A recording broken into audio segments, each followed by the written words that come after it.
All right, hi guys. I hope all of you are doing well. This is your Nifty Guy. Welcome to today's episode of Decoding Nifty with me. This is a series where we analyze and decode Nifty on multiple time frames so that we are well prepared and have a plan to trade the following day with much more confidence and clarity. If you like the way I put out the daily Nifty trade plans as well as the key price action principles and concepts that I personally use while making trading simpler for all of you, please do not forget to like the video, subscribe to the channel, share it with your trading friends and community, as well as put down anything that you might have to say in the comments box. And we'll start with today's video. First, we'll discuss about what we had planned for today versus what happened in the market and what we are planning for tomorrow. So let's just start with the analysis. Today's video will be a very simple and short video. I am a little bit under the weather, so I'll try to wrap up quickly. For today, as you can see, the price action was extremely sideways. And I'll teach you guys a simple trick on how to identify the market structure in case if you are having some difficulty in looking at it. Once you train your eyes to look at and decide for yourself what exactly is the market structure doing and what is exactly forming in the market. Is it a sideways price action or is it a trending move on the upside or a trending move on the downside? That is some way you can uh, take and control your trades and decide for which direction you want to trade in. But otherwise, the way we plan the trade, see, it is extremely important wherein uh, it helps you remaining on the sidelines on days like today, right? So today was a no trading day again for me, and even if you are a full-time trader, it is not necessary that you need to take or you punch in those orders every single day. It is extremely important to know which are the days wherein you are going to remain on the sidelines. Markets opened today with a slight gap down, moved up, down. I'm simply connecting the swings around here, right?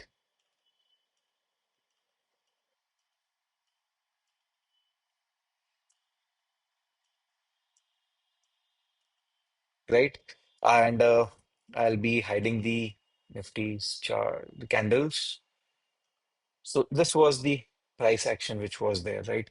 Now, there is no clear market structure, and obviously, these are the days when you have to avoid the market. So, anybody who has difficulty in trying to understand what is the market structure or where is the market heading, please use this particular simple uh, tool, which is there, the path tool to you can simply and you can hide the charts to see what exactly is happening in the market. But with time, you will not need to do it. You will be able to train your eyes significantly.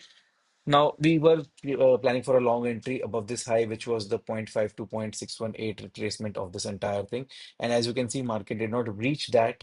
Market actually took resistance from that, but did not even go down. So market had closed around the day's high on Friday. And today, if we see, we were trading near the entire day's high, kind of again in a flag which is there. And that is something which I will take down as positive. On a daily time frame, we formed a good doji at a resistance level. Now, tomorrow's price action will be key, and we'll be able to decide what exactly are we heading at. But I hope I have been able to explain the importance of identifying the market structure and then planning on your trades. And these are the days wherein if you see markets actually broke out above the day's high, immediately reverse trapping anybody who would have gone long around here, then formed a double top around here, gave a breakdown of this particular swing low, immediately reverse, creating anybody who would have shorted. Now, we do not take any breakdowns or breakouts without a pullback. So again, our system saved us here as well. Then again, market came down here. Now, this could have been a good trade if market would have broken down below this. But again, today's price action was extremely confusing. Market again gave a higher low around here, a lower high around here. No particular market structure wise, there was no clear price action in the market, and that is the reason I decided to stay away from it. In fact, most of the day today, I was watching something on Netflix. So, yeah, these are some things that you can do to stay away from the market and control that urge of trading on that particular day. Because if you are going to trade, you are simply going to burn your hands at taking stop losses. And that is where your psychology and your emotional quotient that comes into play. It is not necessary to trade every single day. And I had uploaded a quick video on trading psychology and how to improve it, what are the various traps and how exactly can you overcome those traps. And if you have not watched that video, please go and watch that right now. It will definitely be adding a lot of value to your trading, right? So today, as we can see, again was a no trading day. And for tomorrow, the plan of action will be very, very simple.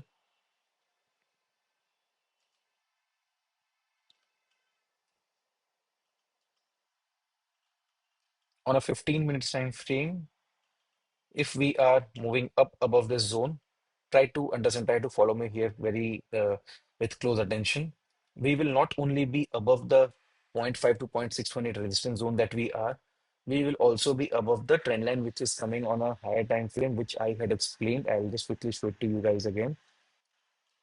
This is the pole, this is the flag, which is a consolidation area. And if we move from here, we can look for a good target on the upside. Now, this is all purely from a technical basis. So once we are above this particular zone, we should only look for long entries and definitely not without a pullback, because this is a breakout of this particular range. And any kind of pullback and then a confirmation entry will save us. It has a higher chance of saving us from taking a unnecessary stop loss. We will be marking today's low because we did form a doji around here and we're still not given a close above the resistance zone. We will be taking a short trade around here. If we and this today's high and today's low, this particular range should be a no trading zone, absolutely no trading zone for you. If we open somewhere anywhere around here with a slight gap up, wait for the markets to commit to you before you commit to the market or you enter any long or short position. Inside this particular zone, I believe you'll still be uh, getting trapped. So simple word of caution. In do not trade. This should be your NTZ, which is a no trading zone. And you should be looking only for trading or active trades above and below this particular zone. If we open with a big gap down, this is the place where I will be looking for a positive price action for trading on the upside. This is the fifth zone on a higher time frame, which is the zero point 0.5 to 0.6 minute zone as well. And that is the reason it adds value to it, because this is a fifth zone from a higher time frame. And any positive price action around here with some confirmation, maybe from RSI uh, or the price action, we can look for a long trade around here. And any short trade, if I'm executing around the break of today's low with a pullback, I will be trading it with lower quantities because my bias or is for trades on the longer side based on the higher time frame analysis. And I will also be trailing my trades very, very tightly when on the short side. And I will also keep a strict stop loss and not waiting in hope for the position to reverse in case if it hits my stop loss. Right. So these are the simple rules that we need to follow. And again, below this, as I have already mentioned, we are definitely short. That might not be tomorrow, but again, below this particular zone, because this is a fib level. So we need to pay close attention. Again, we will again, if we extend this trend line as well, we'll again be breaking down below the channel, and that will be a failed pattern of the flag and pole, or the pole and flag, whatever you might to call it. Any name is fine, as long as you understand what exactly is happening, right? So this will be the concise and simple plan of action for tomorrow. My biasness will be obviously be on the uh, higher side. Market has been able to hold near the highs of Friday, and let's see what exactly do we get on tomorrow. Today was a good day for option sellers, wherein even with VIX, so VIX for a change today was up around 2%, but still all the calls and puts were in red today, right? So that is what wherein the theta decay comes in. And on days like this, these are the days that belong to option sellers. So anybody who is into option selling, into strangles, into straddles would have made good money today. And people like me who are option buyers, these are the days where you should best stay away from the markets, right? Maybe watch some of my videos or older videos on YouTube and gain some knowledge. So I hope the plan of action is simple, as the goal of my creating this YouTube channel was to simplify trading for most of you, wherein I see people mostly overcomplicating trading. And I would want to simplify it for all of you. So do not forget to like, share, subscribe, and comment on the videos. And that's it from my side for today. I'll see you guys again tomorrow post the market. Till then, have a good time. This is your Nifty Guy signing off for today. Thanks and cheers. Thank you so much for tuning in, guys.